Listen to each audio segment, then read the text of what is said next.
we should look at the cow story, Julian. This is the story that's been in the news for quite some time. A lot of people were very upset looking at this footage of the cow that was being rammed by a police car.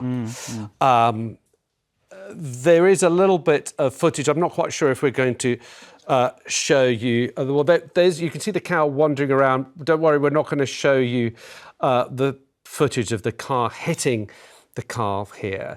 But you've got, there it is. You can see it escaped from the farm. The police released a statement saying that they had tried for a couple of hours to try and get the cow and either corner it or bring it back under control.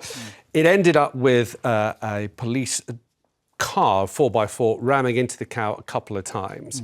Now, in the Times today, someone from National Farmers Union saying that actually maybe the police did the right thing. He goes on to say whether or not, you know, another alternative was to shoot the animal. You don't want to be doing that in the middle of Stroud on a Friday night.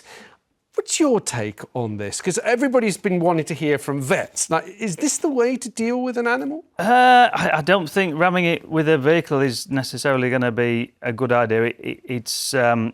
I can't quite see how that's going to end up.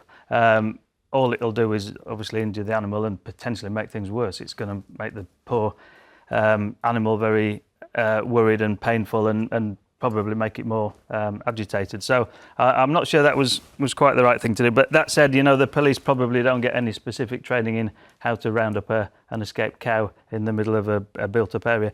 It happens round us quite a lot on farms. I remember one time doing some work and two or three heifers jumped over a fence and ran off into the distance. Farmer chasing after them in hot pursuit, obviously couldn't catch them.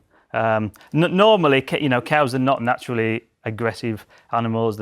This one would have been doubtless quite frightened. They tend to, you know, seek quiet places and grassy, you know, fields and stuff. So I'm sure with supervision, it could have been coerced into a safer place. I mean, is there, maybe I'm being naive, maybe a lot of us who know very little about how to handle cows don't know much, but is there no sort of emergency service where you could have called a vet down? Somebody's saying in the article they could be tranquilised. What do we do? Tranquilised, a dart gun tranquiliser. Are we talking sort of nonsense here? Is that? No, that's a thing. In fact, Matt, who was in the clip that we've just seen, he's adept with a gun with a tranquiliser dart. So that does exist. It's a fairly niche kind of job for vets. But, you know, worst case scenario, police marksman.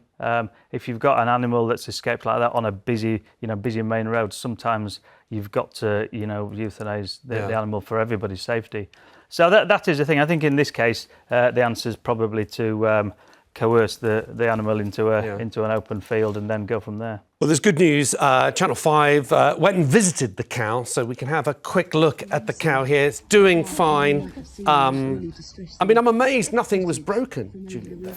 Well, I mean, the most likely thing to break would be the car, actually. The car's got broken. Absolutely. I mean, they're very, very robust animals. You know, that'll weigh best part of half a ton. And so, yeah, it's they're pretty robust and solid things. Well, the cow's doing well, we're told, Good news. and on the road to recovery.